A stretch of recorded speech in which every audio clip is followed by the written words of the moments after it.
Hello, everyone, and welcome to the program. We will be starting in about 20 minutes from now. So that's great. You are from Mali. It's so great to see you all. Please share your comments and where are you from in the chat box, and I will be very happy to see where are you watching the webinar from. So please share where are you watching this webinar from in the chat box. And we take up questions by the end of the session. So please feel free to share your comments and your questions in the chat box.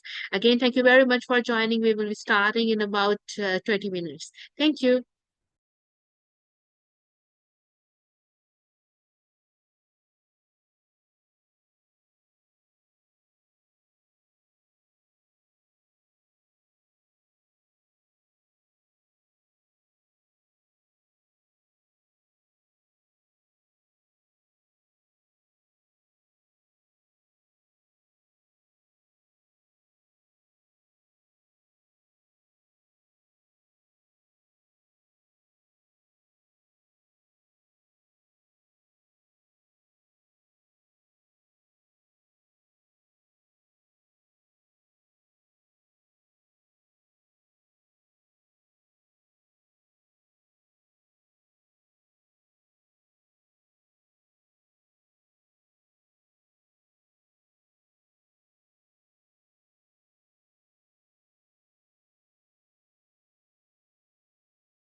Thank you very much and welcome everyone to the webinar. We'll be starting in about 16 minutes from now. So please share while we wait. Please share where are you watching this webinar from so we can see where are you from, where are you all from. So it's like a global village for us. So and during the webinar, please feel free to share your comments and your questions in the chat box so we can discuss them by the end of the session. So just we are just waiting for Professor Atul to join us. It's a series, like I think I have mentioned before, and there will be a webinar on the first Sunday each month on a new topic. We have actually prepared a list. Which will be discussed one by one. So again, thank you very much for joining. If there is any topic that is in your mind, please feel free to share with us. Thank you.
Hello everyone, we are starting shortly. Please feel free to share the chat box and tell us where are you watching this webinar from.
Hello everyone, we will be starting shortly.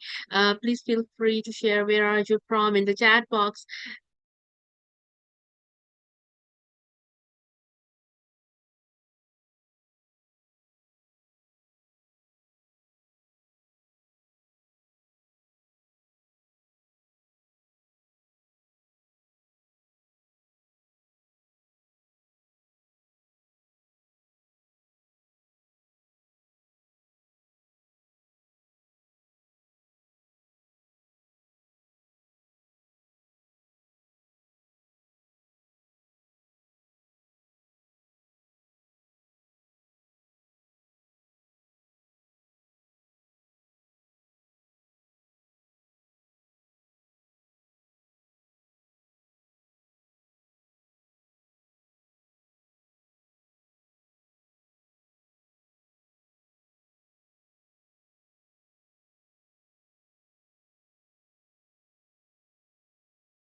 Oh, sorry. Thank you very much. Dr. Abida Shah is also here. Dr. Abida Shah, how are you doing today?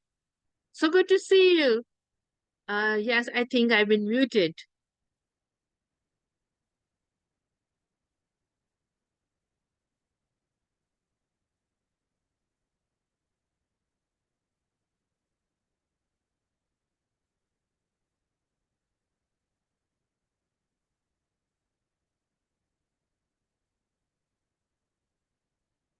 Let me see. Can you unmute yourself?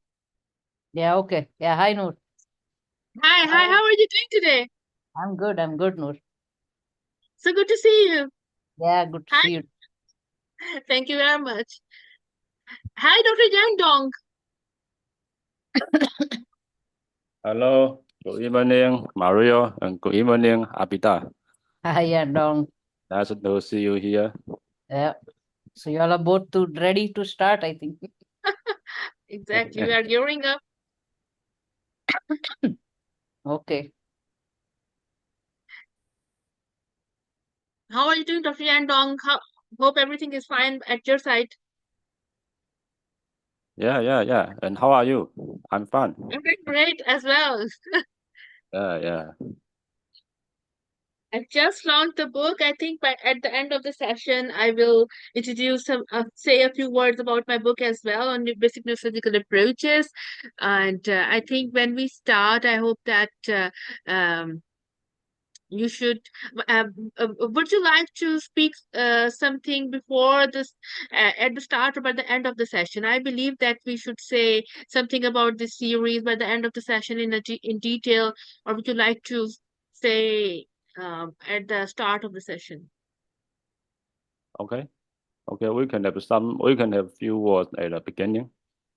Yeah. Yes. Oh, the king is here.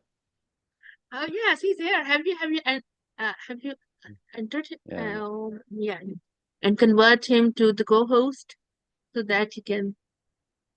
Yeah. Hello, sir. Hello. I cannot. Video just on my video. We can see you, but we can hear you. Now. Yeah. Yes. Hello, Oh, sir. hello, Noor. How are you? Hello. Good evening. Oh, Yang Dong, how are you, my friend? Great. And how are you? Very good, very good. I see. Where are you? In Shanghai or where are you? No, in my hometown, Xiamen. Okay. Yeah. Sir, So so it's Noor, so mean. Is Sir, Noor, how it's so much time amazing. I have? Sir, you can take as long as you like because the floor is completely yours. It's your series. You can take as long as you like. So what I Totally have flexible. decided is, no, the craniovertebral junction title is too long and too big. So I have divided into two parts. Okay. So Okay, sir. part one today, part one on the next time. Okay, Yeah. no? Sure, sir. It's perfect, sir. That because I think everyone will be more active. You are so incredibly right, sir. Yes. You are always right with the big boss, obviously, but I mean, it's totally it's really fine. So, sir, if you say, would you like would you like us to commence the session now? Yeah. Please do it. Please do it.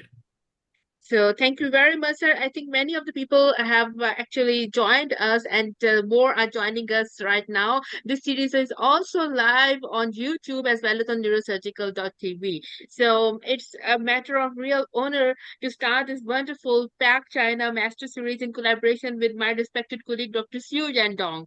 And he's from China, and we are thrilled to air it live on China as well with our wonderful Chinese colleagues. And for them, I would like to say, look, I'm sorry if my pronunciation is not good enough, but it's Zhang Zhenghu Benguimin Wenhao. So it's greetings from Pakistan to our Chinese colleagues. It's just a courtesy, but obviously, I'm sorry for my pronunciation, it's not good enough. So we are thrilled to have this privilege of starting series with none other than Professor Goel. And I can see you, sir, when I announced, everyone was so thrilled. I received phone calls from every person in Pakistan and some other people that series is starting from, you are starting a series with Professor Goel. I said, yes, it's real, it's true, we are doing this.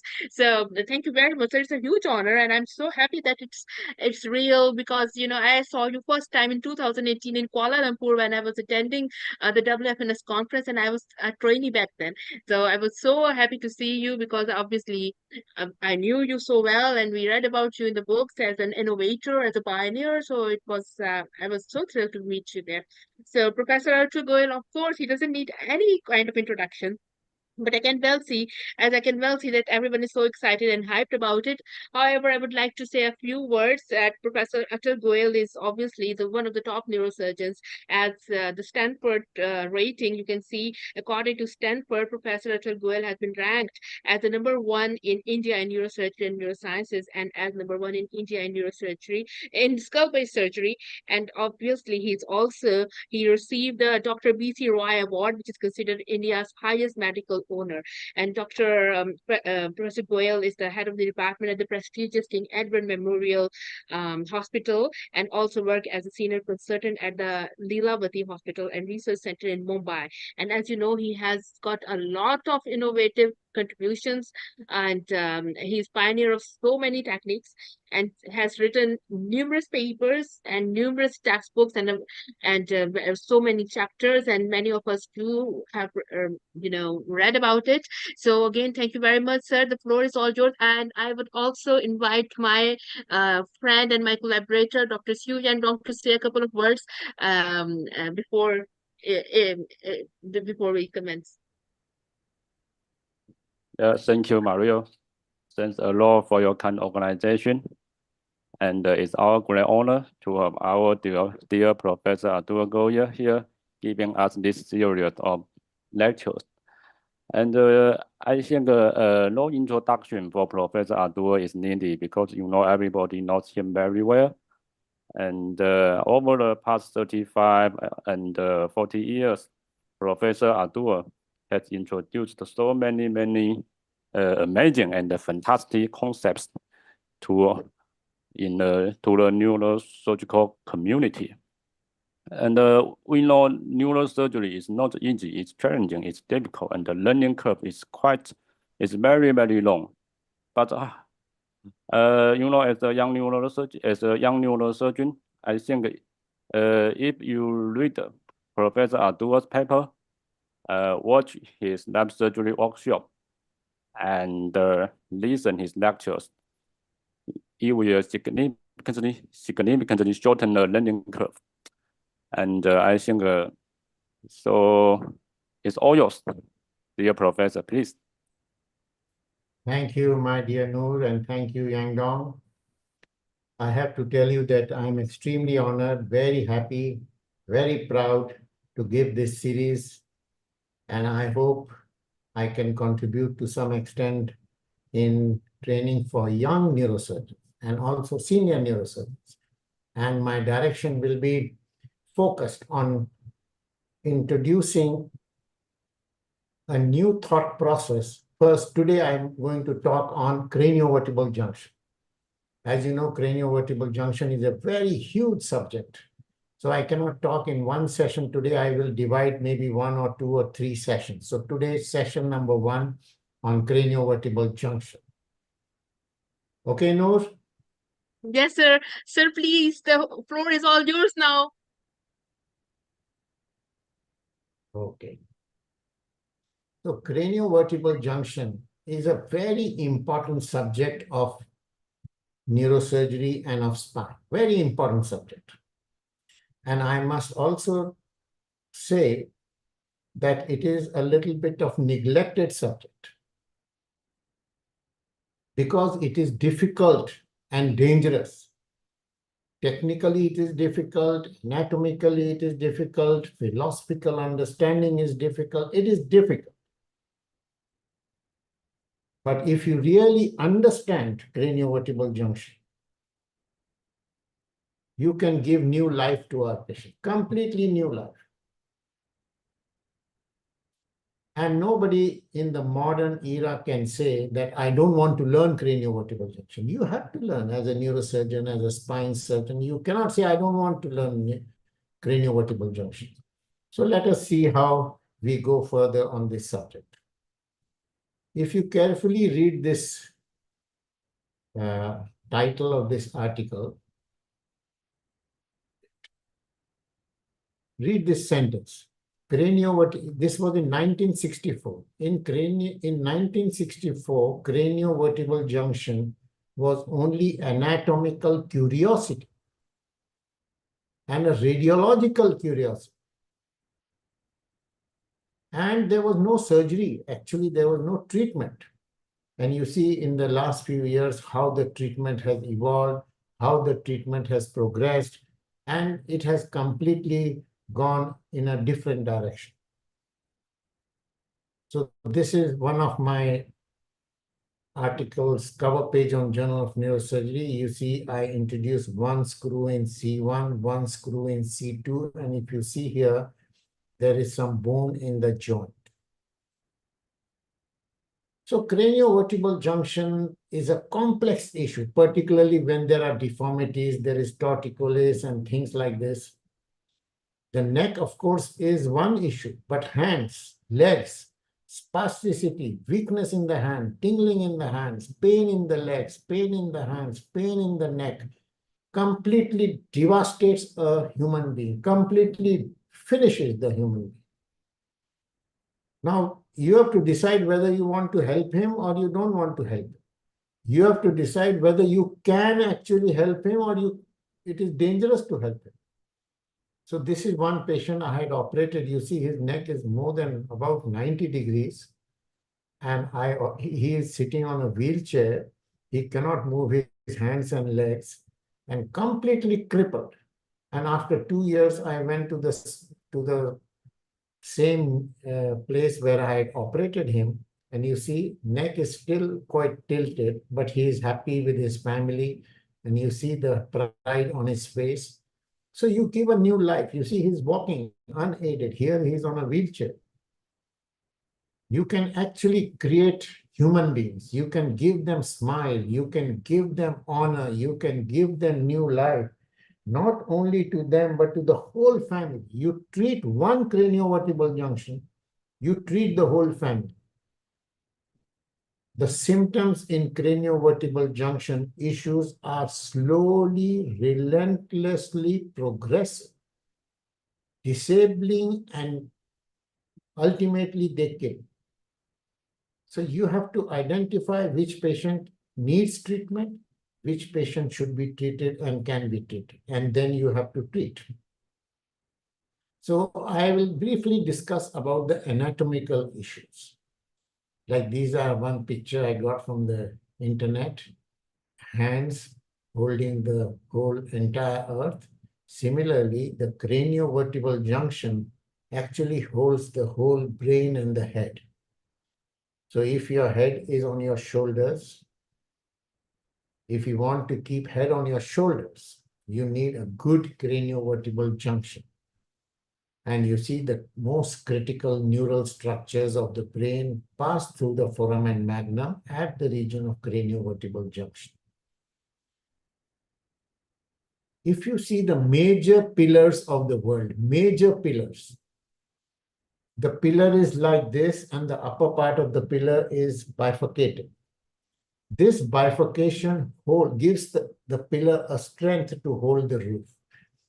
Like this very beautiful pillar in Italy, you see how it is bifurcated to hold the roof.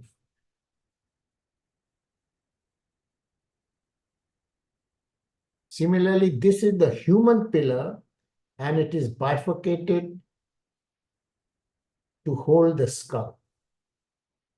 And this bifurcation, or the V of the Y, the upper V, is called the craniovertebral junction. There are two joints in the craniovertebral junction. One is occipito-atlantal joint and one is atlanto-axial joint, two joints. Occipito-atlantal joint is the most stable joint of the body, most stable. Atlantoaxial joint is the most mobile joint of the body.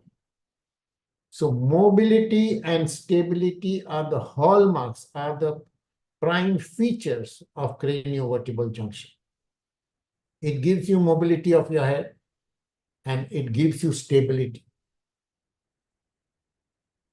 One thing I have to tell you, more the mobility, more the possibility of instability.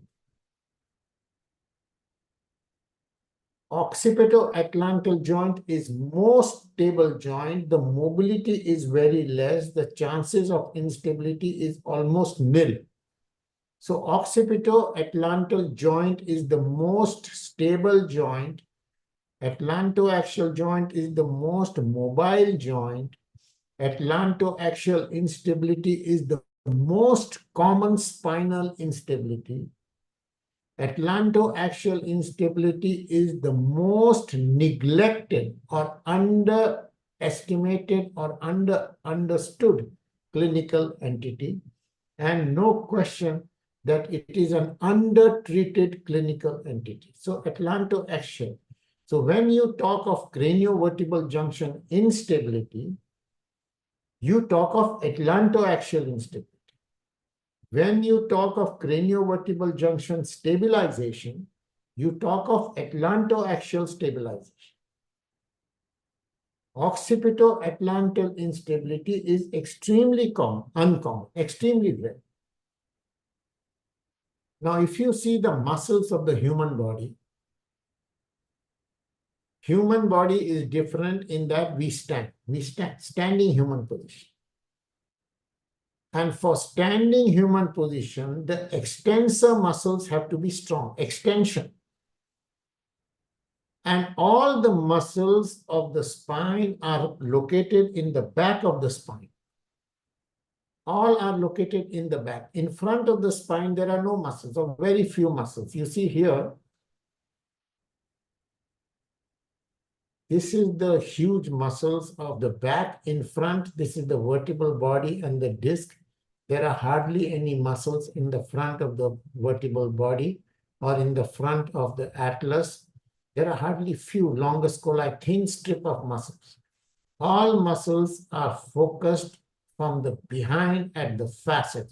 You see a very, very thick bulk of muscles which are focused at the facets. Atlantoaxial joint being very strong and very important and very mobile.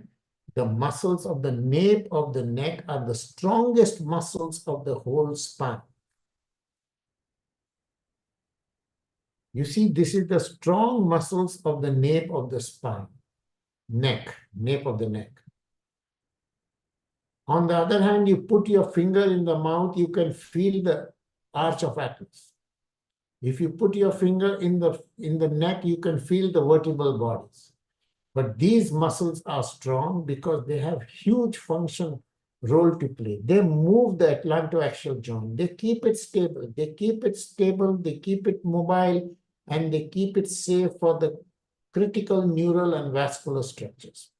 So these muscles are very strong muscles. C2 spinous process. This is C2 spinous process. This is C2 spinous process. This is arch of atlas. C2 spinous process, the very huge muscles are attached to the C2 spinous process. On the other hand, from the front, from the mouth, very thin layer of mucosa and very thin layer of muscles. You cut this mucosa, you are on the vertebral body. You are on the anterior arch of atlas, and you can then drill off the anterior arch of atlas to get the odontoid process. So this is very thin muscle. You take an incision, retract the tissues, you will be on the bone. So this incision, you cut and you elevate the flaps. This is the anterior arch of the atlas. This is C2 body. And you see the vertebral artery. In this case, of course, normally it is not. See, the vertebral artery is going like this medially. You see how medially it is going? On the other hand, the contralateral vertebral artery is relatively thin. Now you see another picture. This is the odontoid process. This is the anti-arch of the atlas. This is the vertebral artery which dips deep into the C2 vertebra under the facet. This is the C1, C2 articulation. So this artery goes from here medially, see, medially. And so when we are doing transoral decompression, this artery can be in danger on some occasion. Normally, it will not go so medially. And this is the articulation from front. So essentially, you know that there are no muscles in front. All the muscles of the whole spine, not just craniovertebral junction, are extensor predominant because we human beings are standing on two legs like no other animal.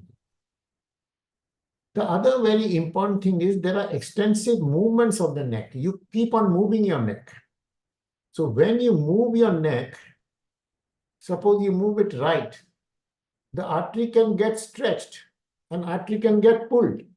So it does not happen because there is a lot of space here. This is of course an unusual situation. This is the normal situation. This is the vertebral artery going. If it turns, the vertebral artery will move here. If it turns the other side, the vertebral artery will move here.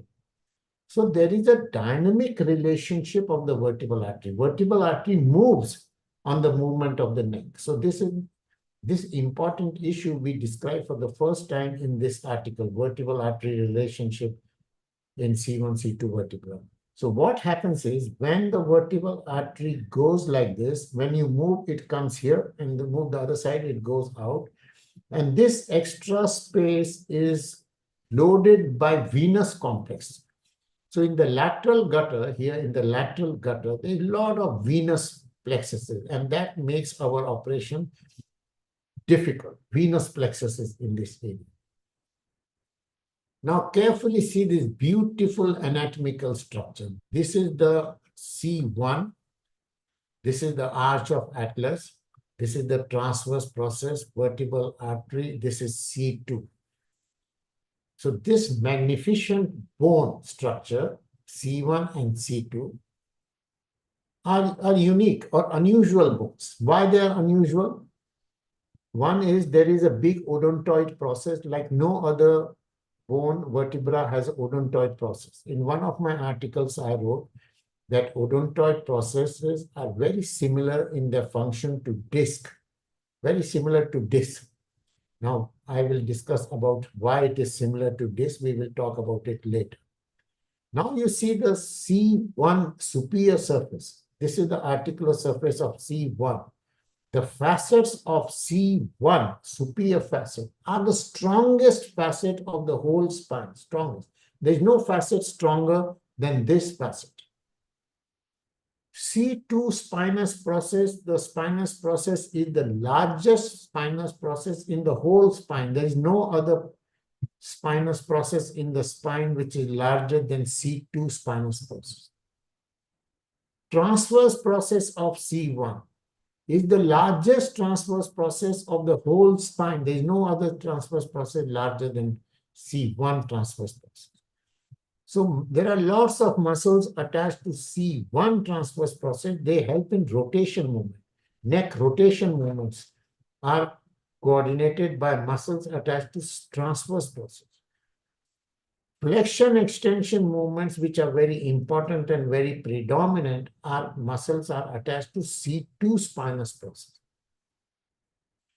Whether the muscles are attached to spinous process or the transverse process, the center of activity or the fulcrum of activity or the pivot of the activity is the facetal articulation. Another beautiful thing you see here, carefully you see here, this is the C1 articulation. You see this articulates with the condyle, occipital condyle. See how big it is. Now you see here C2 spine, C2 articulation, how smooth it is. So the undersurface of C1 is smooth. I will show you another picture. You see this picture. This is the atlas. You see the upper surface towards the condyle is so rough and so big. The undersurface of atlas is so smooth and so round. So this big articular surface, which is occipito-atlantal articulation, is the strongest, and the ligaments, this space is provided for firm ligaments. There are no major ligamentous attachments seen on this surface of the undersurface of the facet of C1, because it gives circumferential movements. Because it is more mobile, it is more susceptible to instability. It is more mobile, it has to be flat, it has to be round, it has to be smooth. If it has to be more mobile. This one is rough and tough. This is smooth and mobile. You see, this is the upper surface of arch of atlas, facet of atlas, how round and cup-like it is, cup-like, like a cup. On the other hand, the undersurface of the facet is round and smooth, round. This cup-like gives a strong articulation. This smooth thing gives a possibility of more movements. But this also gives a possibility of abnormal movements or instability. You must remember, more the mobility, more the possibility of instability. Like in the brain, glial cells multiply more frequently than neuronal cells. Neuronal cells and glial cells, this make up the brain. Because glial cells multiply more frequently, we see more gliomas. Neuronal tumors are very rare in the brain because the multiplication is less. Similarly, movements are more, so possibility of abnormal movements are more in the C1, C2 articulation. So facets form the fulcrum of activity of the spine and of the human body and structure. Facets are the key. They are the center of activity. If you read my articles, I have said that disc is not the center of activity. Disc is divine. Disc is the mother. Disc is like air in your car tires, air. If you don't have air in your car tires, your car cannot run. On the other hand, if there is air in your car tires, but there is no petrol in your car tires, how can a car run? So the petrol is the muscle. The piston is the ligaments and muscle, and the center of the activity is the facetal articulation. The air in your car tires is the disc space. So we will talk about disc and its implication later. But all the human activities are based on facets. So many of you have read my article, which was published in 1987, this article. This technique I described with Dr. Lyry in 1987, when I was 26 years old. And this article is one of the most highly cited articles in spine. This article is that it fixes the facets. One screw goes in the C1 facet, which is the strongest facet in the whole spine, and one screw goes in the C2 facet. So this was my technique of fixation, which we described in 1987. Facets, you see this facet? They are strong and huge. C1 facet, if you hold the C1 vertebra in your hand, you will find it is strong, huge, large, vertical, quite big, more than 1.5 centimeter big in vertical extension. So the facet of axis and atlas are largest and strongest. And if you put a screw in the facet, it is very strong. It is like a cortical bone. If you touch the vertebral body, it is soft, it is scalloped, it is not firm. If you see the lamina, it is firm, but not like facets, which are strong and rock-like. So if you can fix the facets, you see the pedicle. Pedicle is strong in the C2, but in the subaxial spine, pedicle is strong, but not like facets. So facetal fixation is stronger than pedicular fixation. facetal fixation is at the point of fulcrum of movements. So if you focus your activity on the fulcrum, the strength of your implant is strong. Since 1987, my technique involves opening of the joint, removal of the articular cartilage. I remove the articular cartilage. Then I stuff this joint with bone graft, And then I do metal fixation. Like this is the metal fixation after opening of the joint, removal of the cartilage, introduction of bone in the joint, and then doing C1, C2 fixation. So these steps of mine are the primary steps in C1, C2 fixation. Earlier in my career, this is a picture from 1989, where we used to do occipito-cervical fixation. So one screw is in the C2 and occipital wires. So this was my technique in 1989. And we used to do many after transoral decompression. This is the fixation. One side I have done C1, C2, and one side I have done occipito-cervical. 89. So you can imagine how many years ago. 35 years ago. We also described a technique where we did foramen magnum decompression, like a cut here, and then turn the flap reverse and provided for bone fusion and also decompress. So decompression and fusion at the same time by reversal. I call this technique foramen magnotomy, like craniotomy, magnotomy. Of course, I don't do all these things now. I will show you. These screws in the occipital bone, screws. We first described screws in 1987. And these screws, now many people in the world are using occipital screws, C1 screws, C2 screws, and screws are very common. But you can imagine for a neurosurgeon, how many neurosurgeons know today what are screws and how the screws are fixed and what are screws? Not many neurosurgeons are interested in screws. 1987, nobody knew what are screws. 1987, screws were not introduced in the realm of spine surgery, except at that time some introduction was coming for lumbar spine and then Megal's technique, transarticular screws. They were coming during that time. But no neurosurgeon was interested in screws. And this is another technique of multi-level screws insertion and in the craniocervical junction. Now you will ask me today, and this is my first message. You will ask me when to do occipito-cervical fixation. I told you first few sentences.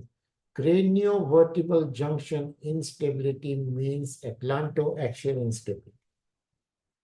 I told you that craniovertebral junction stabilization means atlantoaxial stabilization. So this article I had written, occipito-cervical fixation, is it necessary? Is it necessary to include occipital fixation? Another article, is inclusion of occipital bone necessary or counter-effective in craniovertebral junction stabilization? So my current answer to that question is, inclusion of the occipital bone is not necessary in craniovertebral junction stabilization. Inclusion of the occipital bone in craniovertebral junction stabilization is a suboptimal form of stabilization. More than suboptimal stabilization, it also reduces the movements critically and can harm the function of the neck of the spine. So my answer is, I do not include occipital bone in the fixation construct ever. For 20 years, I have not done occipital fixation. Now, many of you will know that from the year 1985 to 2010, anterior surgery for anterior compression was the common. Like if there is anterior compression, you do anterior surgery. If there is disc herniation, you do anterior surgery. If there is OPLL, you do anterior surgery. If there is odontoid compression, you do anterior surgery. This was the norm early in my history of my story. So we also did a lot of transoral surgery at that time, multiple workshops I conducted on transoral surgery. And this was one technique which we described, transoral. We removed the odontoid process, and this article was published long time ago, 1994, but this procedure was performed in 1989 or 1990. So transoral decompression, then put screws from the clivus to C3 I described. So I was doing a lot of transoral surgery, you can imagine. This in 1992, I did another one, this I removed the odontoid process, clivus to here, and this was in 1992. This was another one, I did big decompression and put a iliac crest bone graft for fusion. So you can imagine during that time, transoral surgery, I was very good in it.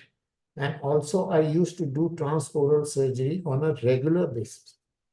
Now, if you ask me today, how frequently you are doing transoral decompression and what is the role of transoral decompression in such cases, I will say the role of transoral or transnasal or endoscopic decompression is zero. There is no need to decompress. It is an unstable phenomena. Stabilization is necessary. I will discuss about this in my further part of my lecture. So facets are the point of fulcrum of movements. When the muscles become weak, there is problem at the facets. When the muscles become painful and under spasm, there is vertical instability, and there is instability at the facetal articulation. In 1988, I did this was the first case that we did in 1988. Now my experience with such fixation is more than 4,000 cases over the 36 years. One screw in C1, one screw in C2, and I have to tell you, without any doubt and without any hesitation, that if you can do a good C1, C2 fixation, you give brand new, beautiful life in the evening of operation. On the other hand, if you are not able to do this fixation, if you have damaged the nerves, you have damaged the artery, or you have not able, you can actually kill the person. So killing the person or giving new life is in your hand. How beautifully you do it depends on your training and understanding of anatomy and the conduct of anatomy. So this was, at that time, you see, this was a very small infant, 18 months old infant, mobile dislocation, very significantly mobile. There is effect to the cord in the form of syringomyelia. And this patient I had done long time ago in 1991, 92, when this child was 1.5, 2 years old. And this person has ultimately married, has got strong 3 children, and they were farmers. They are all farmers, and they grow good production. So I contributed to some good production in the fields. And healthy. This child is also very healthy, even now. Means you give new life completely. You give symptom-free, pain-free, spasticity-free, good, beautiful life to this patient if you do good fixation. And this is another infant I had done long time ago, and this is the fixation. So essentially, as you can realize, screws. What are screws? No neurosurgeon knew. What are facets? Nobody knew in neurosurgery or in spine surgery at that time, for that matter. And what is the treatment of atlantoaxial instability? In 1980s, it was just coming in picture. It was not essentially known. It was not essentially understood. So 87, we did our anatomical studies and came with this technique, and I'm very happy that you all know about this technique. Another beautiful thing you must see. This C2 ganglion is peculiar in craniovertebral junction, in atlantoaxial junction. It is peculiar. Why it is peculiar? Because it is the largest in size of the whole spine. If you see C3-4 ganglion, it is very small. All ganglions are small. So Gasserian ganglion of trigeminal neurinoma is the largest ganglion, and C2 ganglion is number 2 in size. That is one peculiarity. The second peculiarity of C2 ganglion is that it is extraspinal. It is located behind the articulation, extraspinal. All the other ganglion are within the foramen. Within the foramen. This one is extraspinal and behind the articulation. Now you see the title of this article. This is in World Neurosurgery. C2 ganglion neurectomy, a window to atlantoaxial joint. So you cut the ganglion and you expose the C1, C2 gang articulation very wide. So I used to cut the C2 ganglion on a very regular basis early in my career. But now I don't cut the ganglion. Very, very rarely I cut the ganglion in complex situations. But understanding that ganglion can be cut, understanding that cutting of ganglia exposes the joint was completely revolutionary in the field of craniovertebral junction surgery. And it changed. It gave a window to the atlantoaxial joint. In 1988, this is the picture of one of my articles in 1988. I divided the pedicle of C2 into 9 quadrants. And I had said during that time that when you insert the screw, you should use the medial quadrants, not the lateral quadrant. If you use the lateral quadrant, you can hit the vertebral artery. Use the medial. Medial 4 are better, but the medial most is the best. The screw direction has to go like that. There is no question that this screw is not a good screw. This is a beautiful direction and beautiful screw. You can hit the vertebral artery by transarticular screws and by these screws. And if you hit the vertebral artery, you can have a disaster at hand, but very uncommonly. If you have hit the vertebral, I have damaged several vertebral arteries in my career. And I have got complications, but very far and very rare. So it is not that you hit the vertebral artery and there will be a complication.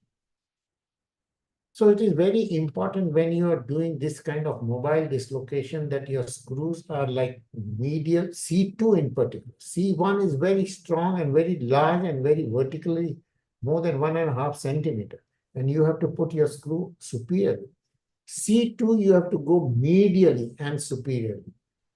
Lateral is the vertebral artery. So this is C1, C2 fixation. And you must remember when I show you the images, every image that I show is every new life that I have given. And that is the power of this. You see, this is another huge instability, reduction, fixation. You see the cord, you see the technique. So this is os odontoideum, and os odontoideum is atlantoaxial instability. You don't have to do any kind of decompression. If you do decompression, it is completely nonsense. Instability is the issue and stabilization is the treatment. This is fracture of the odontoid. You see, if you do fixation, you give new life to the patient, new life. So whatever I'm showing you, the images, I have given new life. And that is my happiness and that is my power. And that is what is my business of neurosurgery. You give new life. On the other hand, I have to also let you know that there can be complications if you do not do this properly. And the complications can be quite huge and quite devastating. So let me show you how I do this technique. Of course, I would invite you to come to Mumbai to see the operation. And it is not very easy to show on a video. As in the last meeting of Noor, I said that if you want to see your friend, you cannot see by pictures. You have to touch and feel and see. So this is my position. You see this head high under traction. When you do traction from here, the face is not touching the headrest. It is, I call it floating position, floating head position. It also keeps under traction, and I don't do distraction. My purpose is not distraction.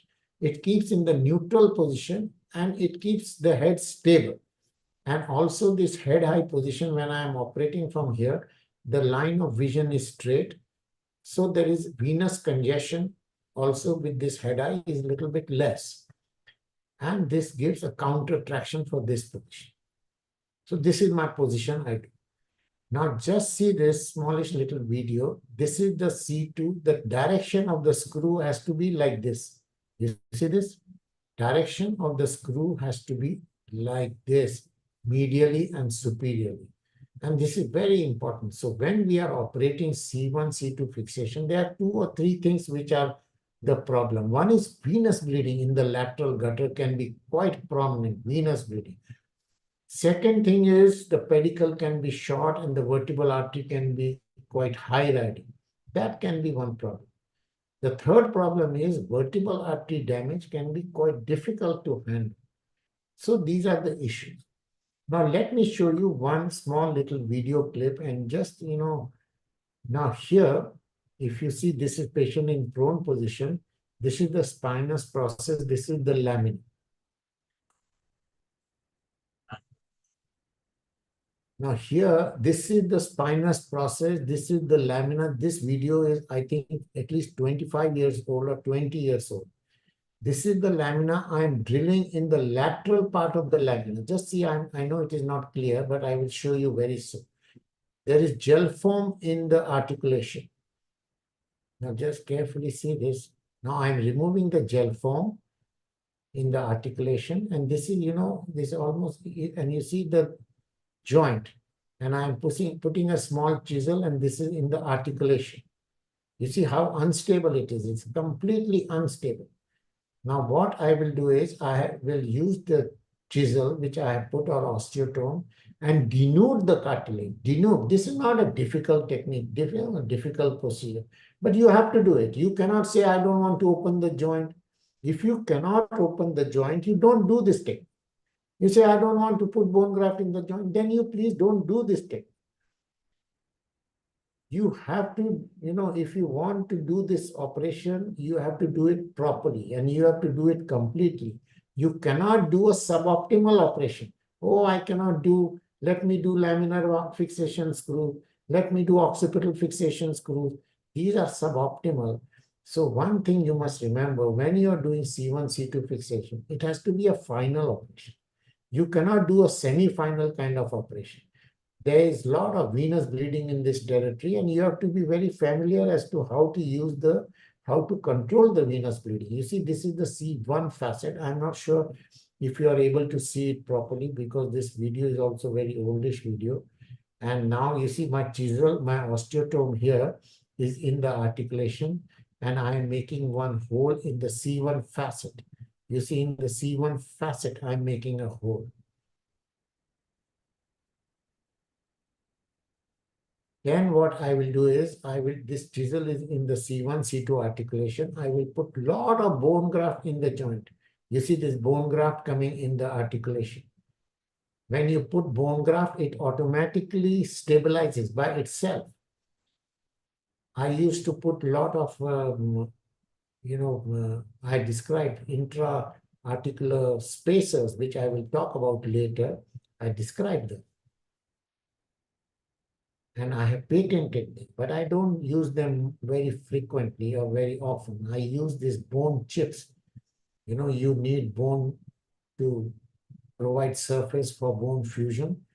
So when you do C1, C2 fixation, the most important thing is that you are doing metal fixation. The metal will stabilize the region for 6 weeks or 8 weeks. Till that time, there should be bone fusion. And after 6 to 8 weeks, the bone fusion will hold the implant. So for 6 weeks, you make a solid fixation where the metal implants hold the bone, and after 6 weeks, the bone fusion will hold. So now my instrumentation is also different. I don't use these kind of instrumentation now, but you see just the technique. And now I have venous bleeding can be those who are terribly afraid of venous bleeding or bleeding in this area, then they cannot do this technique. If they are, if you want to give new life to a person, you have to be strong. You have to be very, very strong. And you have to understand where the vertebral artery will be, where you see now I'm making another hole in C2 after properly analyzing the location of the pedicle, the medial surface of the pedicle, the location of the vertebral artery, and then I put this screw, this hole, guide hole in the C2 pedicle, and then I move my plate.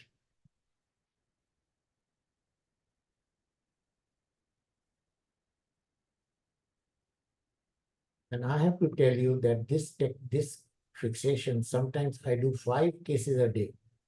Sometimes I do, difficult cases. This is a regular case. This is a mobile atlantoaxial dislocation. The C1, C2 are in a normal situation. But when there is basilar invagination, when there is assimilation of atlas, when there is platybasia, when there is clipal file abnormality, this C1, C2 can be difficult. But difficult does not mean that we just say, okay, let me do occipital fixation. Let me do just some kind of nonsense fixation. You cannot do these kind of things. These are very, very critical operations, dangerous operations, but these are life givers. They give new life to the patient, and they give brand new life to the patient. These are not cancers or tumors where the patient will die after some, in any case. The other thing is navigation. Use of navigation is very useful, particularly for those who are not very familiar with this area, with the location of vertebral artery. Navigation can be a useful tool. Like in this case, I have used navigation, and you see how I have avoided the vertebral artery. But if you ask me today whether you use navigation or not, I have to answer that no, I don't use navigation today. Navigation is not necessary or required, but I will not argue if you want to use navigation, if you are more comfortable with navigation, because it certainly adds to the safety of the procedure. Now, after the metal implant fixation, you have to cut all these muscles on the C2 and C1. And you have to decorticate the bone. You have to decorticate with drill. And then you have to put bone graft over the midline and also in the articulation. If you do not cut these muscles are so strong that they can pull out any kind of implant. They can break your implant. So you cannot say, I don't want to cut the muscle. I want to do minimal invasive. I want to go lateral like a fool. I will just go lateral. I don't want to cut. If you do not cut these muscles, you cannot stabilize. If you leave these muscles intact, they will break any kind of implant. They are so strong. They are the strongest muscles of the spine. So that is why when, I don't like anterior surgery or anterior instrumentation, because you're not dealing with these muscles. Even if you are strong, your purchase of the screw is strong from anterior, which can of course be strong. They might just be successful, but there is a danger, at least a big danger, because of these muscles. So this screw insertion in C1, you can also do this transarticular or Magel's technique. I call this technique double insurance fixation. So one screw in C1, one screw in C2, like a transarticular fixation.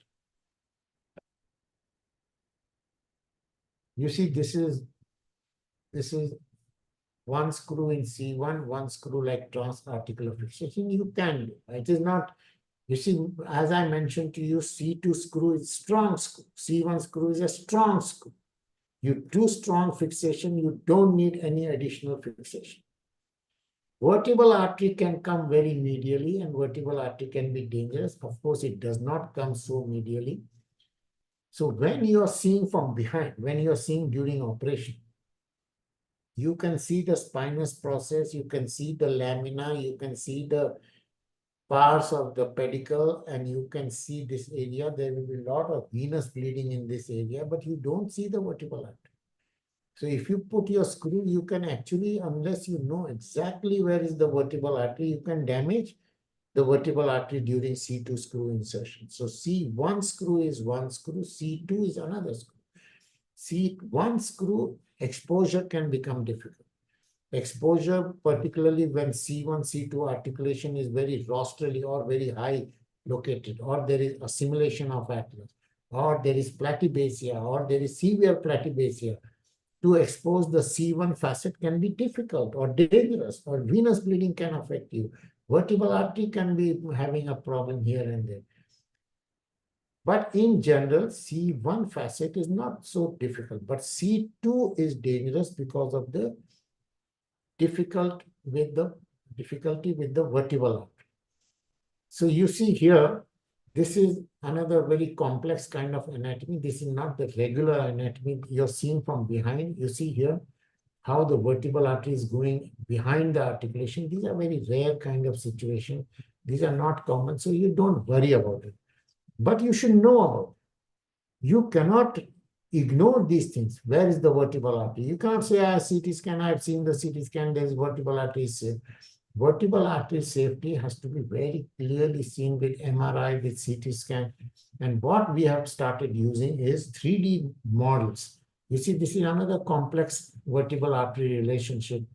This is a 3D model we used to make. Nowadays, I'm not making these models, but I used to make. And we were the first one to introduce these models. And these models give you the vertebral artery location. Now you see this one. This is a complex vertebral artery. From CT scan, you will not be able to identify where is the vertebral artery. MRI will not give you that information. But you see this model is giving you information about the vertebral artery. So when you have to put the screw here, if you know clearly where is the vertebral artery, how it is moving, it has dynamic relationship here. You have to put your screw from here. So these 3D models can give you good information. So we introduced these 3-dimensional models for craniovertebral junction surgery, and these are quite a revolution in the field of craniovertebral junction. Another beautiful thing you see about C2 vertebra, one is that it has odontoid process. One, it has a very large spinous process. The other thing it has is the facet. You see the facet of C2 here, it is in front, the superior surface of the facet. Inferior surface, the same facet. This is C2 facet, this is C2 facet. This is superior surface, this is inferior surface. The superior surface is in front and inferior surface is behind. You see, they are not in line. Normally, superior facet and inferior facet are one above the other like a pillar. But these facets are one in front and one behind, and they are not in a regular alignment. They are one in front and one behind.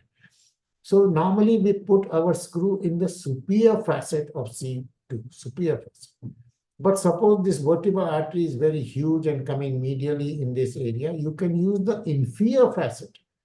And this is the technique that we described some time ago, that the inferior facet screws can also be strong, like you see here.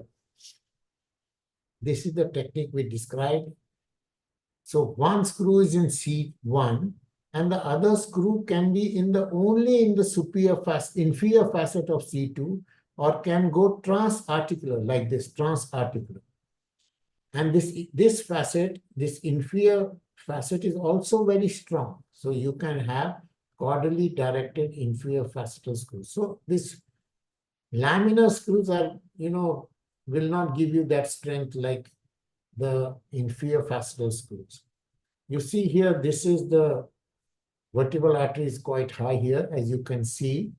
So one screw has gone in C1 and one screw has gone in the transarticular C2-3. This is another technique. You see, this is quite a severe basilar invagination. This is postoperative. You see how much it has come down. One screw has gone in C1 and one screw has gone transarticular.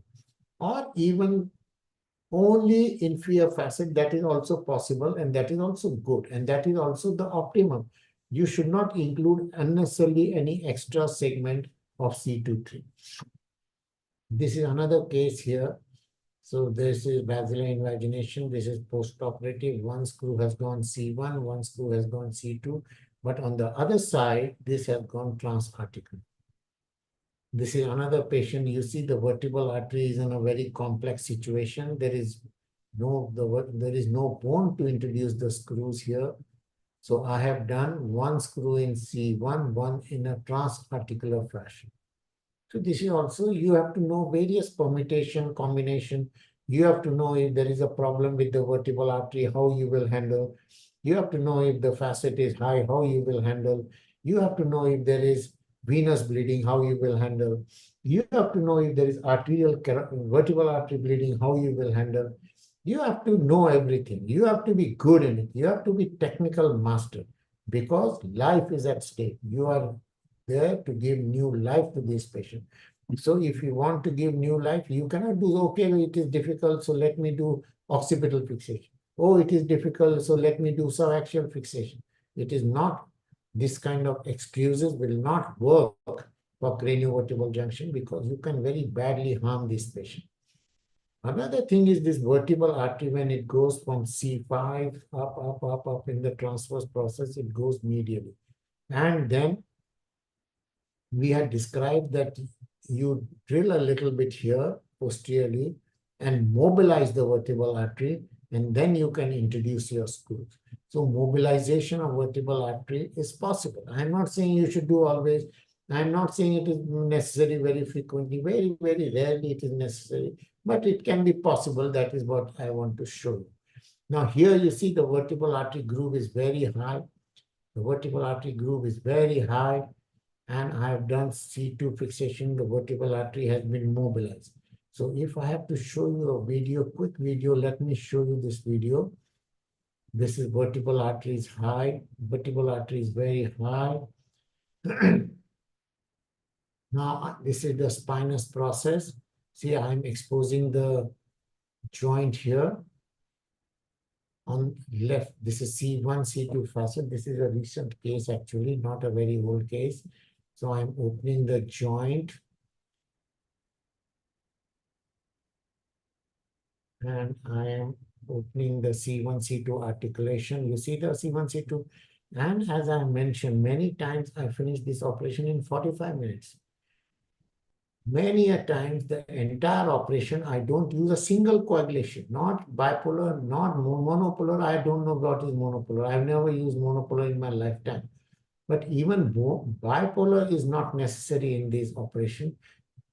You have to just know how to handle the venous bleeding, how to handle the arterial situation, how to handle, and you have to do quickly. You cannot just, you see how the joint can be mobilized very with the now I'm putting one screw in C1 facet.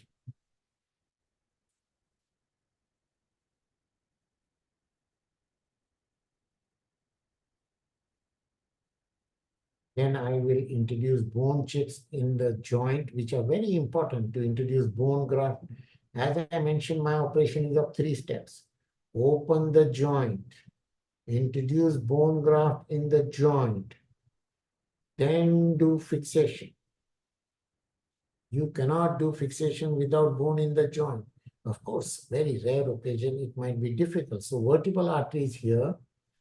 This is here I'm not mobilizing the vertebral artery because I can get space here.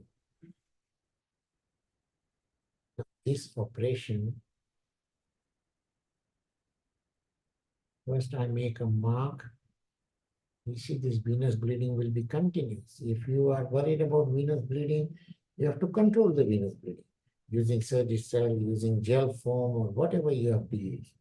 But then you have to control and you have to, you cannot just say, okay, it is too difficult, I will not control the venous bleeding. You cannot say like that in our subject of neurosurgery. If a meningioma is bleeding, you cannot say, okay, I leave the meningioma, particularly AVM surgery.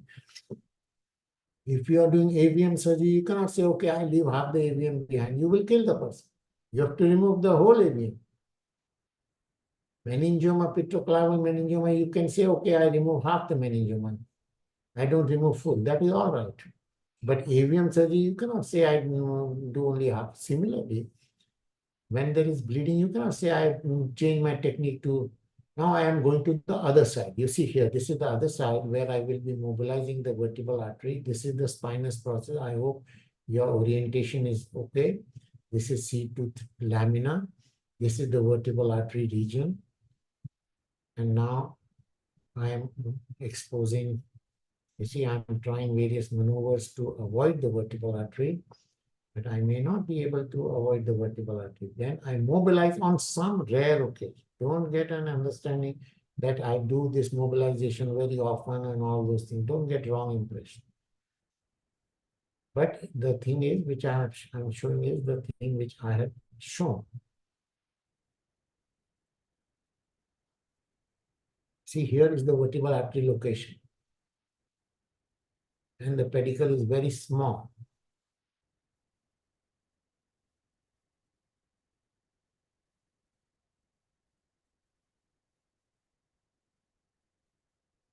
One screw in C1. This is the vertical artery pulsating. Then I put my bone chips in the articulation. Very important, this bone chips. I put a lot of bone graft in the joint, which I consider very critical, very important. It stabilizes, it provides a space for bone fusion. And I can see, you see, if you see in Pakistan, if you see in China, if you see in India, C1, C2 instability is much more common than what you see in Western countries. Now, why it is common, why it is not uncommon, and all those things we don't have to worry about. What we have to worry is that we have got a huge opportunity to do this operation. We have got a huge opportunity to showcase the work to the Western world, and we have to do what we have to do. And if you have realized that, you see this now, I'm exposing the vertebral artery. I here carefully see, this is the vertebral artery under the screw.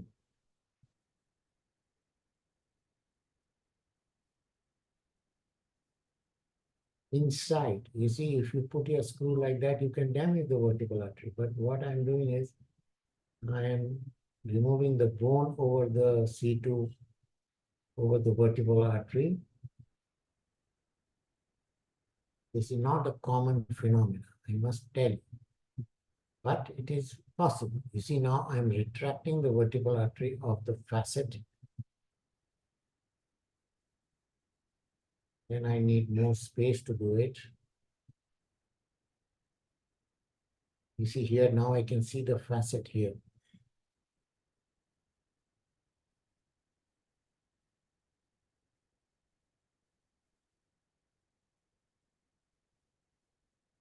See, under the screw hole, there is vertebral artery shining here and pulsating.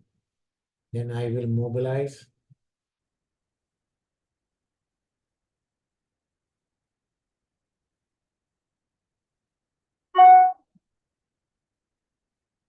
Now I have mobilized the vertebral artery, and then I will put a hole.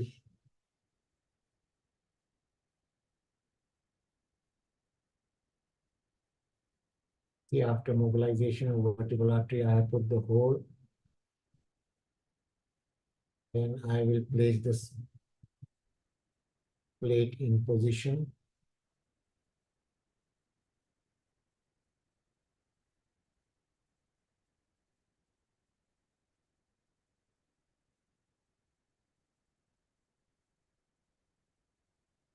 You see, this is the vertebral artery.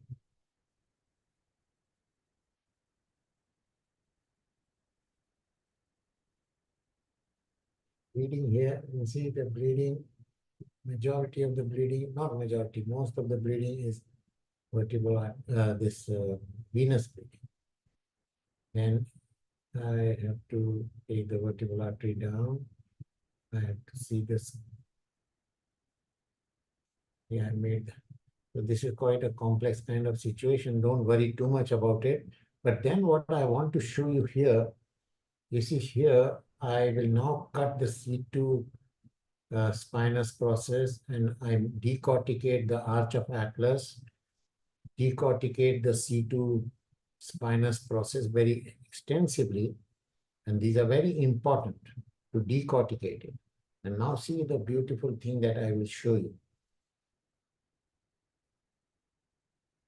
See, the lot of bone graft I'm putting behind, lot of bone graft behind.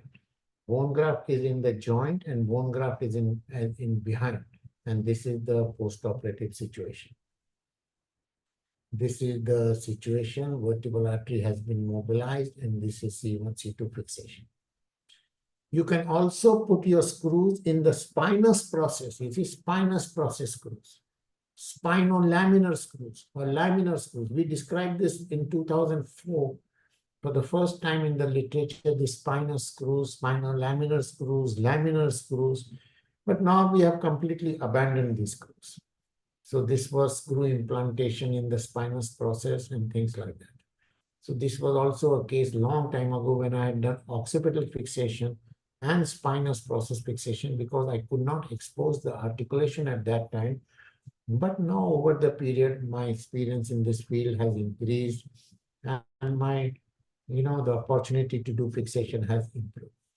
The other thing that I described in cases of high vertebral artery and in cases of basilar invagination, in cases of irreducible atlantoaxial instability, these kind of intra-articular spacers, metal spacers. So these metal spacers we introduced, and these spacers were a new technique and that time they were very, very popular. And now, even now, they are very popular in the world. But we introduced it for the first time in C1, C2, then in the subaxial spine. And these are the spacers. We used it for a variety of indications of basilar invagination, irreducible atlantoaxial instability.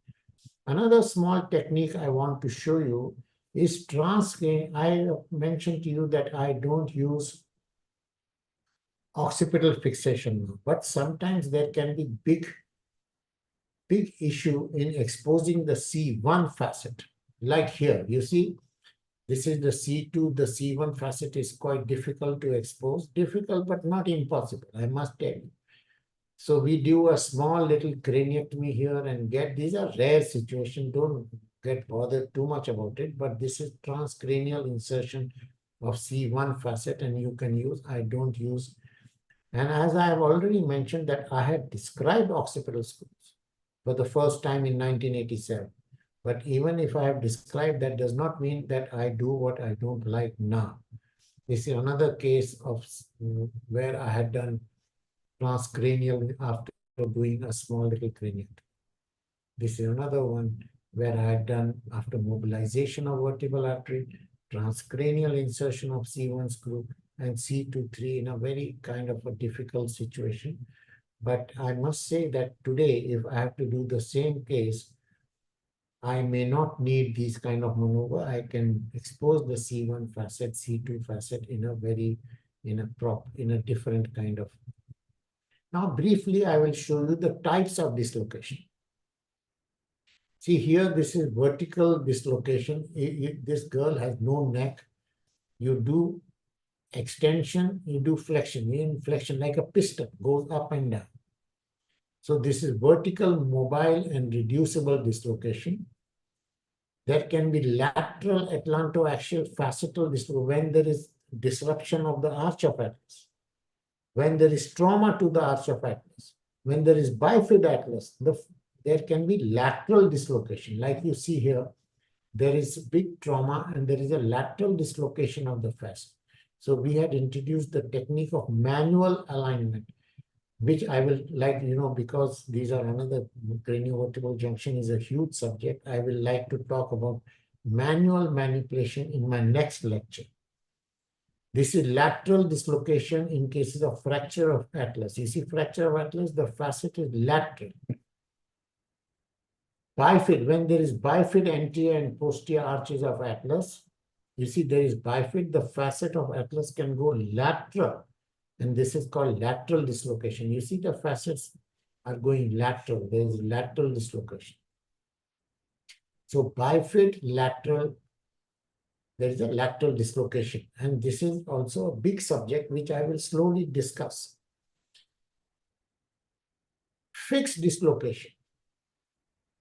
Flexion, extension you do, there is no movement, and it is called fixed dislocation. In 2004, we said that there is nothing like fixed dislocation. You open the joint, you manually manipulate the facet, and you can reduce the dislocation, reduction of fixed dislocation. Like this is flexion, extension, there is no change. The whole world was doing transoral decompression at that time. The whole world, from the mouth or from the, even in the Western world today, they are doing decompression for this, which is completely, in my view, a negative operation. Open the joint, manipulate the facet, distract the facet, and reduce the dislocation.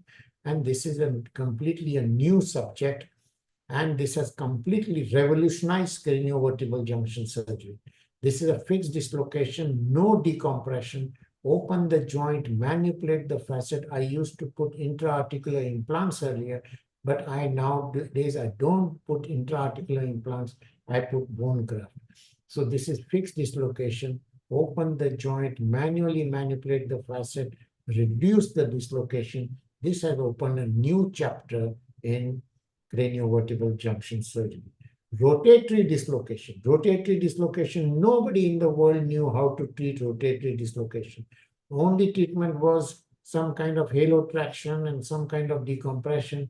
But the art of opening the joint, which we have to learn, art of manipulating the facet, which we have to learn, and reduce. You see, you can give new life to this patient, new smile and new face to this patient in very early post-operative period. This is rotatory dislocation. You see, this is, you can give a brand new life to this. Very, not only the craniovertebral junction, the cosmetic, but hands, legs, pain, all these things you can give a new beautiful life to these patients. So we have to learn the art of opening the joint, learn the art of manipulating the facets, learn the art of fixation, learn the technical aspects of the screws, learn the technical aspects from our orthopedic friends, how to make bone fusion, learn the art of understanding tuberculosis of this area, learn the art of understanding rheumatoid arthritis of this area, learn the art of identifying degeneration of this area, which I will discuss in my next lecture. This is another issue of basilar invagination. I think, Noor, I will discuss basilar invagination, which is a new subject, which is a different subject, in my next lecture. Or you want me to continue? What do you say, Noor? Sir, thank you very much, sir. It's up to you. If you feel like discussing it now, you can. But if you are more comfortable with discussing it next time, then obviously, that will be equally good, sir. It's depend on you. We are all so much immersed in your lecture. So amazing. So whatever you like. Okay, let me discuss about basilar invagination. Okay, let me discuss, because this is in line, and let me just discuss basilar invagination. Okay. So basilar invagination, this is basilar invagination. We describe basilar invagination in 1998 into two groups. In one group, when the odontoid process goes up, and in the second group, when the tonsil comes down. So this was my discussion on basilar invagination in 1998, group 1 and group 2. In 1998, we thought, and the whole world thought, that this is a fixed dislocation and decompression is the treatment. The whole world was doing like that, including us. So in 1998, we said that you do transoral decompression for this and foramen magnum decompression for this. This is what we described and what we knew at that time. Transoral decompression and foramen magnum decompression for group B. What is group A and what is group B? I wish that you please read my article on this subject. When odontoid goes up, it is group A, group 1, and when tonsil comes down, it is group B. There is manifest atlantoaxial instability in group A. There is no manifest atlantoaxial instability in group B. So my Another thing that we described at that time, and for the first time in the literature, that for Chiari malformation, there is no need to open the dura. This is the first thing that we described for the first time. Earlier opening of the dura, decompression, the whole world was doing, we all know. But not to open the dura at all was described by us first time in 1998. You see, this is from my article in Journal of Neurosurgery. In 2004, for the first time, we said that this is unstable. You can do craniovertebral junction realignment. Open the joint, distract the facet, and do craniovertebral junction realignment. In 2004, we had said for group B, we need foramen magnum decompression. In 2004, I had said this. So we introduced this term realignment, and we said that transoral decompression is a negative operation. In 2004, we said this. So treatment of basilar invagination by atlantoaxial joint distraction. So this was, as you can realize, a complete revolution in the field of craniovertebral junction. Complete revolution. From transoral decompression, which the whole world was doing, you are saying no decompression is necessary. Open the joint from behind and do realignment. So this was the earlier concept that group 1, you do transoral surgery. Group B, you do foramen magnum decompression surgery. So this kind of basilar invagination, which transoral decompression was the treatment, open the joint, reduce the dislocation. So now what I'm going to show you, several cases. We have now done over several thousand patients like this, but I will show you some cases. You see this one, do only fixation. This is very huge basilar invagination, no decompression, only atlantoaxial fixation, no occipito-atlantal fixation. You see this basilar invagination, realignment fixation. You see this basilar invagination, very huge basilar invagination, no decompression, no foramen magnum, no transoral. Open the joint, distract the facets, and do reduction of the. This is another case where it is not complete reduction. Now my another concept is, which I will discuss in my next lecture on this subject, that instability is the issue. Stabilization is the solution. Don't worry if there is incomplete reduction. This is huge basilar invagination. As you can see, the whole world was doing transoral decompression. Now you must also know many people in the world, including in China, of course, many people are doing this kind of technique. Open the joint, distract, reduce, and do fixation. C1, C2, not occipital. Don't include occipital bone in the fixation. This is another one. You see pre-op and post-op, beautiful reduction. This is big basilar. This is post-operative reduction. C1, C2 fixation. This is another very big basilar. This is post-operative C1, C2 fixation. You see how you can avoid. And you must realize that this concept has completely revolutionized craniovertebral junction surgery. This is pre-op and post-op. And you see the facets in very big malalignment, but malalignment or not malalignment. They are clearly unstable and they need to be stabilized. You see basilar invagination, you see the facets and complete realignment. More than realignment, you must understand, and you must understand clearly. When I am showing you this picture, I have given this person a new life. I have given a new human body to the world, as if a new body has been born. This is not a minor operation. This is not a minor situation that you are doing. You see this here? There is no foramen magnum. There is no space for the cord. And this is post-operative, complete realignment and beautiful realignment. You see here preoperative flexion extension. These things were considered to be fixed. These things, the treatment was only decompression. But you see, you can reduce it. You can realign the craniovertebral junction. This brought in a new era of treatment of basilar invagination. This is pre-op and post-op. This is preoperative. You see how malaligned it is and how beautifully aligned it is. This is flexion extension, no change. You see, very nasty here. And you see post-operative, beautiful realignment, pre-operative and post-operative, beautiful realignment. This is pre-operative. You see the facetal articulation in complete malalignment, and this is post-operative in beautiful realignment. You see this completely, and this is post-operative. You see the facets, how they are in a tremendous situation. This was one child. I did this operation 25 years ago.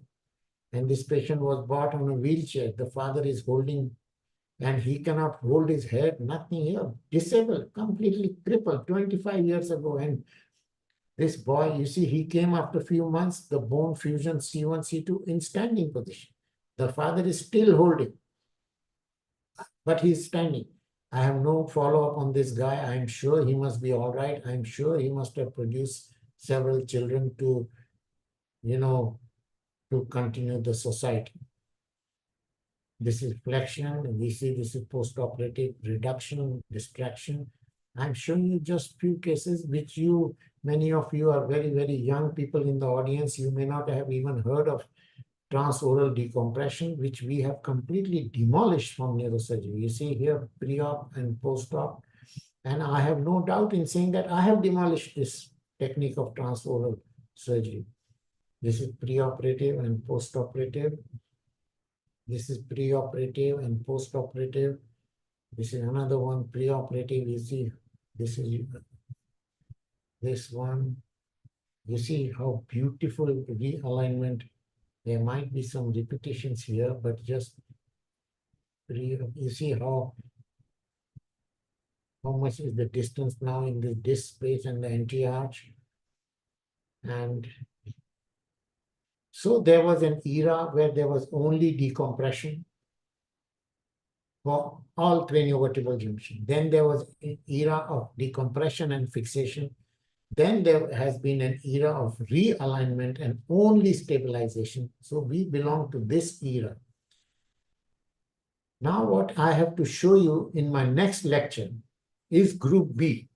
So this is transoral decompression, which was a common operation. It is completely historical. Don't do it. Just because you can do it does not mean you do it. Just because you want to use your endoscope and put the endoscope in the mouth or in the nose and do it, I can do it means what you can do. You can do anything, but you should not do it. So this operation is finished.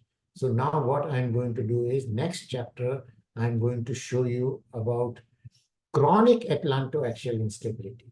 Chronic. You read this title, atlantoaxial instability, chronic, and when there is chronic, how nature plays reparative games. So like short neck, torticollis, and all those things are chronic instability, and how nature plays. So this I'm going to discuss about Chiari malformation. I am going to discuss about syringomalia. I am going to discuss about various anomalies. I am going to discuss about rheumatoid arthritis. I'm going to discuss about tuberculosis of the craniovertebral junction. And I'm going to discuss other issues in craniovertebral junction. And new chapter I'm going to introduce to you in my next lecture on rotatory dislocation of a unique kind. So please await Noor's introduction of the next lecture on the next occasion. So thank you, Noor. And I will like to have some questions if there are any. I will be very happy to answer.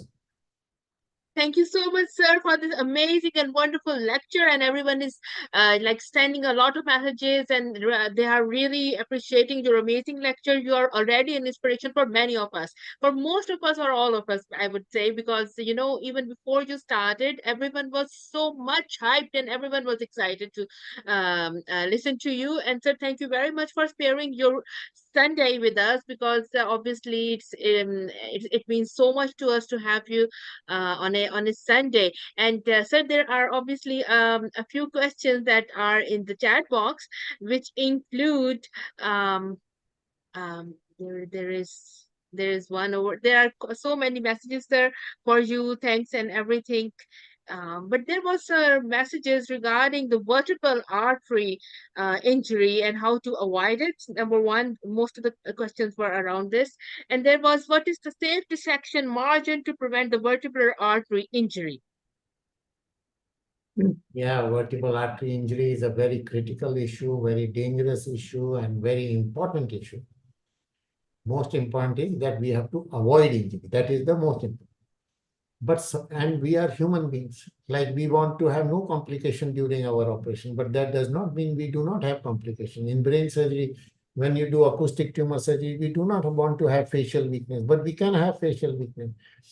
So similarly, when we are doing craniovertebral junction C1, C2 fixation, we can have vertebral artery injury. So there are techniques of handling vertebral artery, which are many techniques are there, and many articles I have written on this subject, and several articles. Recently in a book chapter also I have written about how to handle vertebral artery. So the most important place where the vertebral artery can be injured is, one is when you are dissecting in the lateral gutter. When you are dissecting, when you are exposing the C1, C2 articulation, you can have vertebral artery injury. And if you have vertebral artery in that area, you can try to suture that vertebral artery, because there is a lot of space for vertebral artery. The vertebral artery is not very, injury is not very common in this area.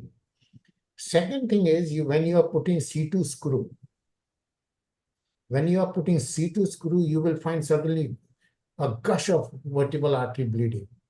At that time, what I do is I take the screw and tighten my screw, and the vertebral artery bleeding will stop instantly. At that time, it is very important that you don't let the bleeding continue for a long time, because when the bleeding will continue, when you have damaged the vertebral artery, the bleeding comes from down and bleeding comes from the brain, top, both sides it comes. From the down, it is not very dangerous, but bleeding coming from the up is dangerous, because that blood is meant for the brain. And if you let that bleeding go on for a long time, you can have, hypoxic brain injury. So what I do is, when I put the screw in the C2 and there is a vertebral artery injury, I tighten the screw instantly and the vertebral artery bleeding will stop. And if you continue, there are several ways to stop the bleeding in those situations. I have damaged vertebral artery. Another thing I have to tell you, that vertebral artery injury is a dangerous thing, all right. But when you are doing the operation, if you have damaged the vertebral artery, it does not mean that your patient will come out unconscious or all those things. Vertebral artery, unilateral vertebral artery injury is very beautifully handled by the patient, because there are other arteries. There is contralateral vertebral artery, there are internal carotid artery, there is contralateral circulation very strong in the body. Particularly young children handle vertebral artery bleeding very easily and safely. So if you have damaged the vertebral artery, you don't have to get panicked. Of course, it is a dangerous situation. Sometimes you can have a problem. I have reported visual deficits following vertebral artery injury. I have got unconsciousness and death after vertebral artery. I have got. And I have done damage. I have to tell you, if I have damaged 100 vertebral arteries in my career, I might not have more than 4 or 5 or 6 complications. So it is possible 5, 10, maybe 10%, or maybe 6%, not more than that. So there are many. If you have damaged the vertebral artery during operation, it does not mean that you have lost the operation and you stop the operation and you run away from the field. No, I have to, just for your information, I have damaged both vertebral arteries also in few cases without any issue. I have damaged at least 2 times both vertebral arteries without any issue. I am not saying you damage the vertebral artery. I am not saying it is easy to handle vertebral artery damage, but you don't have to get unusually panicked when you damage the vertebral artery, and you have to handle that story. The issue is, whenever there is a problem, you have to know how to handle this issue.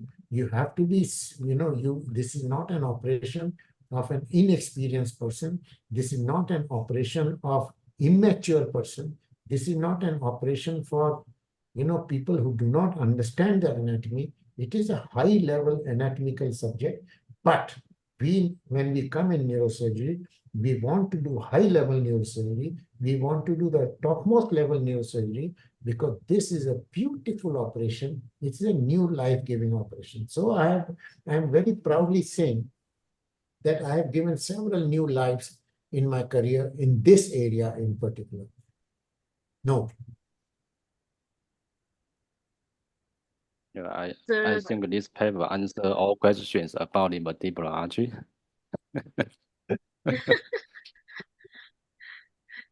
Dr. Yandong was very, he's very keen and eager. So I was so surprised that magically all the window popped out, and so this is great. I believe that many of us do have this PDF. I do have this in my laptop of the book of complication in neurosurgery. Does anyone have this PDF?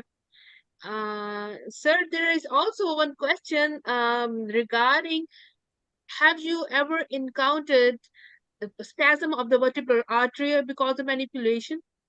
What spasm? Spasm.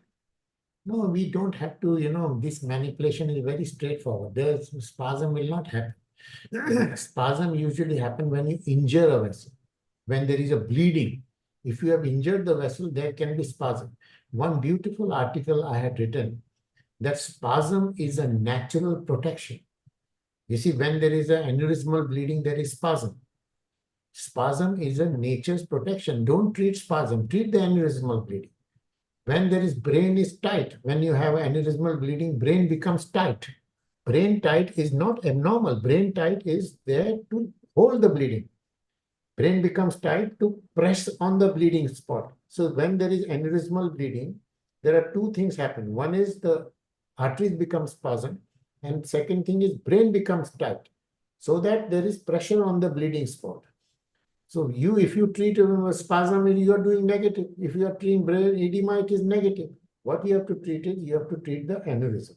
Similarly, when there is a spasm in the vertebral artery, it means you have damaged the vertebral artery during there can be bleeding and all. But this kind of bleeding, if it happens, then it is a spasm in the vertebral artery is not such a common phenomenon. At least I have not seen it.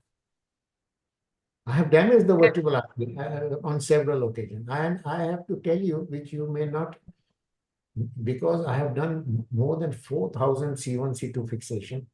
I have to tell you, I have the largest experience in the world in damaging the vertebral artery. You see, when I was 26, 27-year-old, I started doing this operation.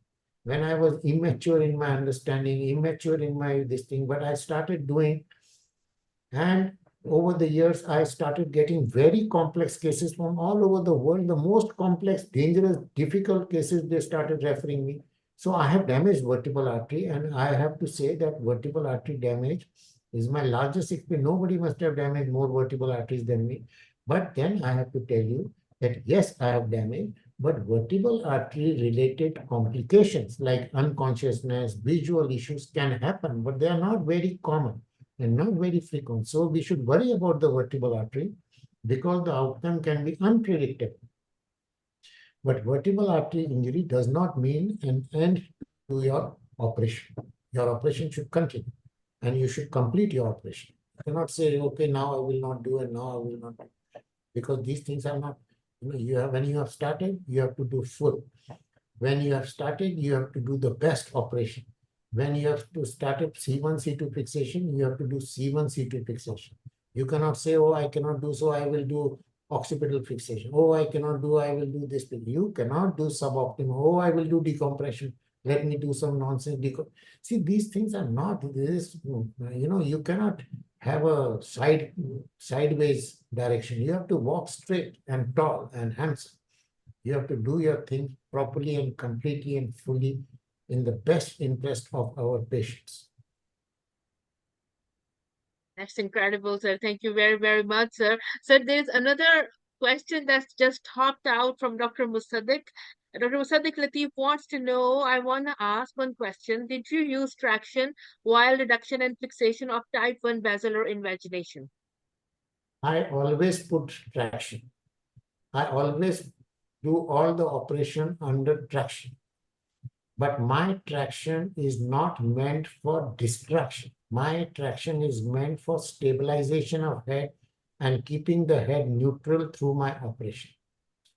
I do distraction by local instrumentation, by introducing my osteotome or my chisel and then turning it, doing local distraction. So my distraction, manipulation of the facet, reduction of the realignment of the facet is done locally and not by traction outside. So that is the answer. I do give traction in every case. You saw my position, how I give my position in every case.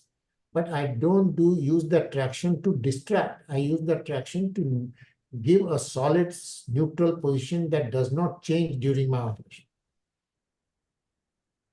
That's incredible. So there's also some questions regarding the factors of, that may lead to failure of the cranial CVJ fixation.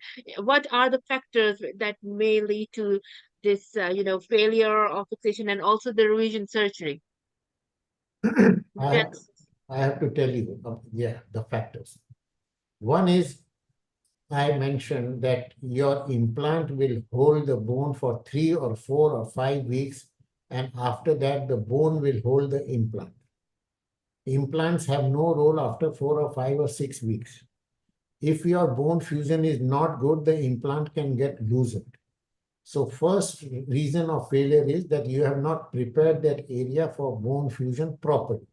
If you have not done properly, bone has to fuse. Second thing is, and I have to tell you one important statistics. When I say I have done nearly 4,000 or more than 4,000 cases now of C1, C2, I have actually in my career never reoperated a patient. Never. I've never reoperated, never opened my own operation. I have done reoperations of others on several occasions, but never my own. Now you will ask me why you have not done reoperation of your case. I will say one important thing that I do is I do not coagulate in that area at all or very, very minimum. That is one thing which helps in healing. If you coagulate extensively and burn and char the tissue, then there can be small little infection and those things, and infections can be a big issue. If you have infection, there can be in the presence of implant, you can have a bad kind of result. So that is one thing. So infections can occur if you don't, if you keep on coagulating, burning and charring. So I have, in fact, the implants can fail if your screws are broken.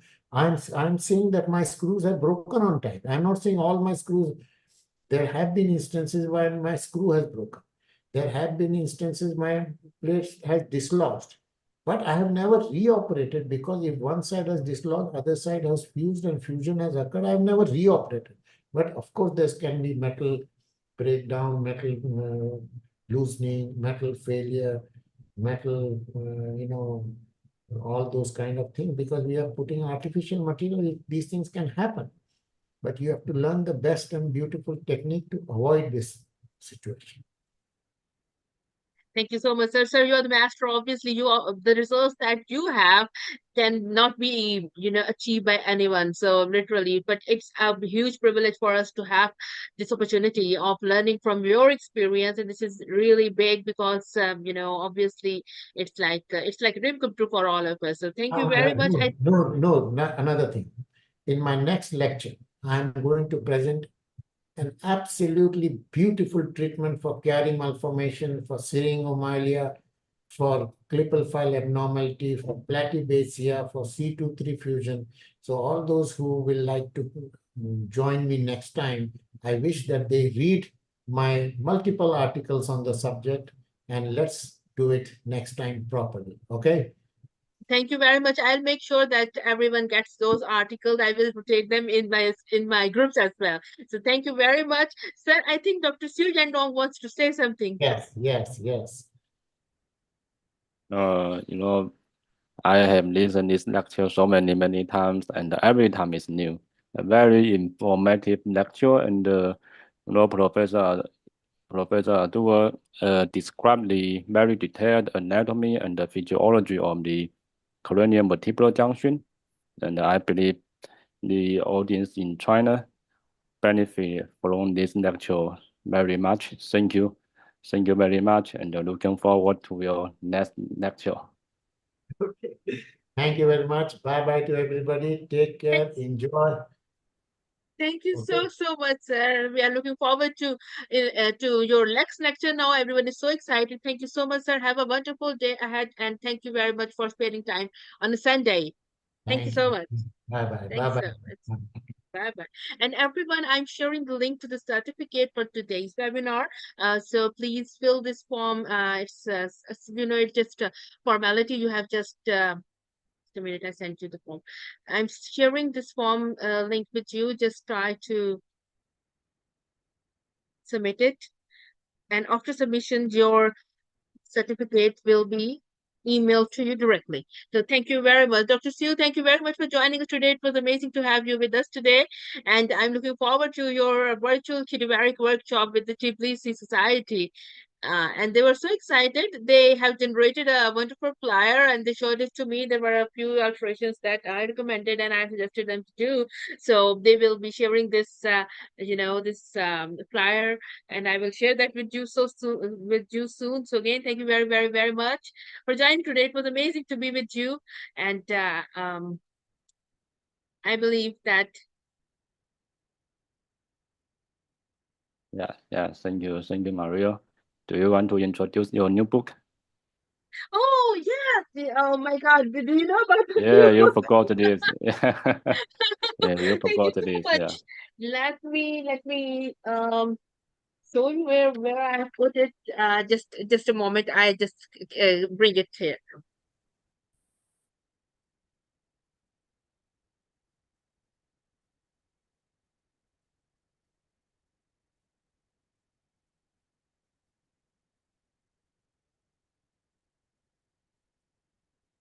Okay, so here is my new book.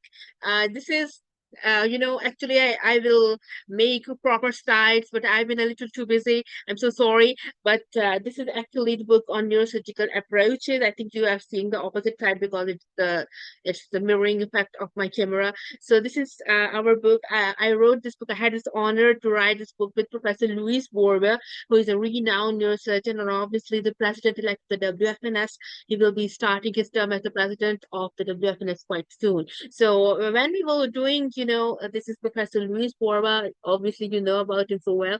So actually, we came up about across this idea. He brought up this idea because we thought that should be a simple, concise book on basic neurosurgical approaches, step by step, for especially the trainees, because there was a lack of such a basic book. So he thought that we should compile this book, and it's a huge honor that this book has been forwarded by Professor Robert F. Kessler. And I remember that I requested it and he accepted it. And I was so much surprised because he was a true inspiration for me when he said to me that, okay, I'm going to write a forward. I will be honored and pleased to do so. I was so happy. And also there are special wishes from Professor Ghazi Yashargil. And obviously, nobody who in the world of university doesn't know about him.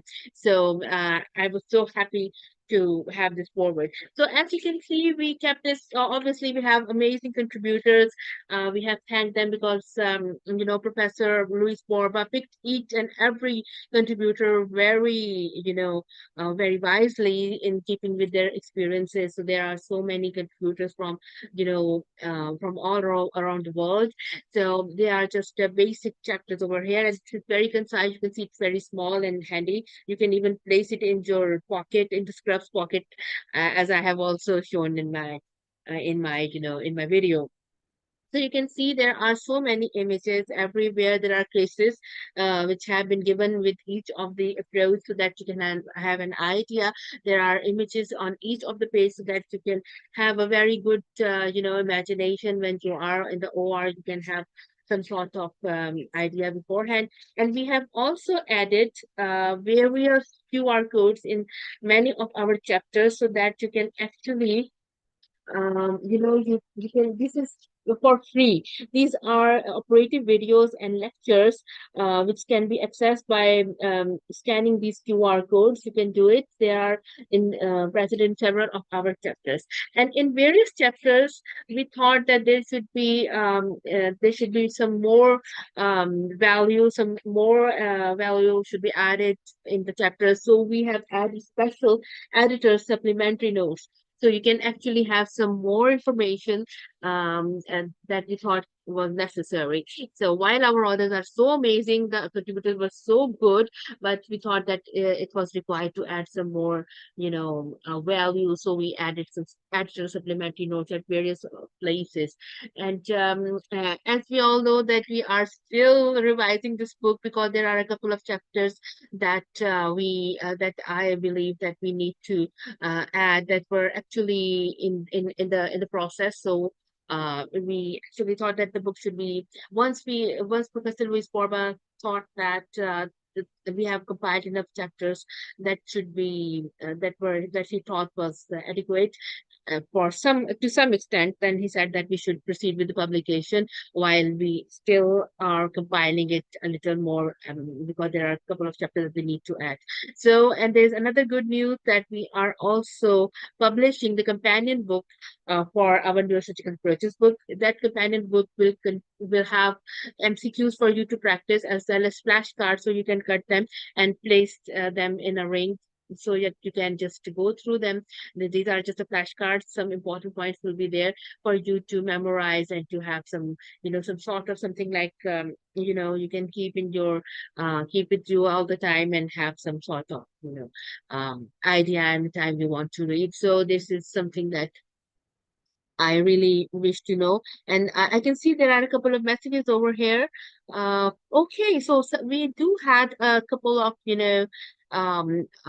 medical students as well. Juan Felipe Fernandez, I'm a student of medicine. Oh, great. So thank you very much, Dr. Huan, everyone. Thank you so much. And Dr. Sud Yendong, thank you very, very much for being around. And I really wish that we someday, whenever it's possible, I know it's a very, very big task. When Professor Luis Borba and I started writing this book, he said to me that, it's a very big project and it's a mammoth of work. And I said, yes, I know this is going to take us a little longer, but we will do it.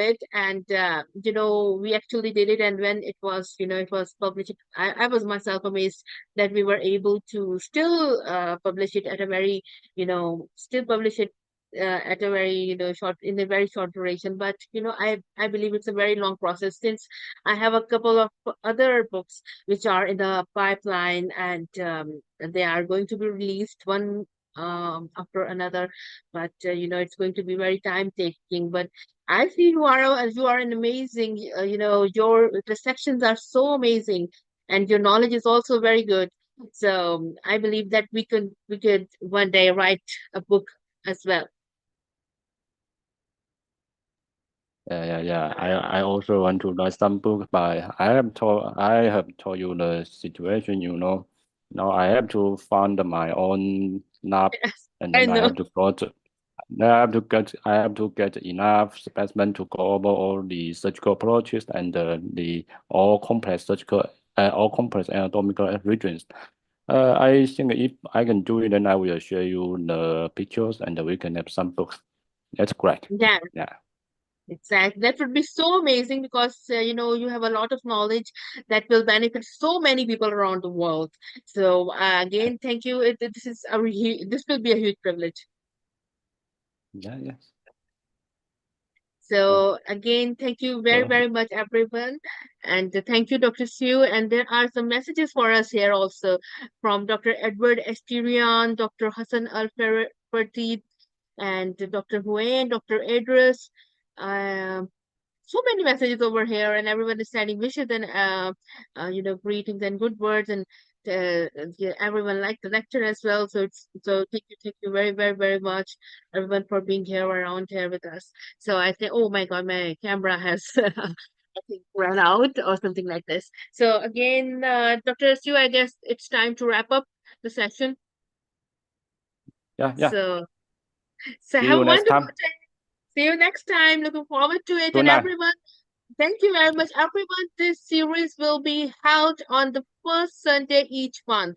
So just keep that in mind. And and one link that you have registered for is fine for every of the meeting, because I have given the link for a recurring meeting, so you don't have to get registered every time. But still, I myself know that sometimes when we get registered, we somehow lose our emails or delete our emails. So you can register every time I rotate the flyer, but still that single link, if you have, is will work for each of the meetings. So if you have that one link, it's okay. And I will also share more the papers that I have promised with you soon, so that you can get prepared for the next lecture. So again, thank you very much, and thank you very much, Dr. Siu.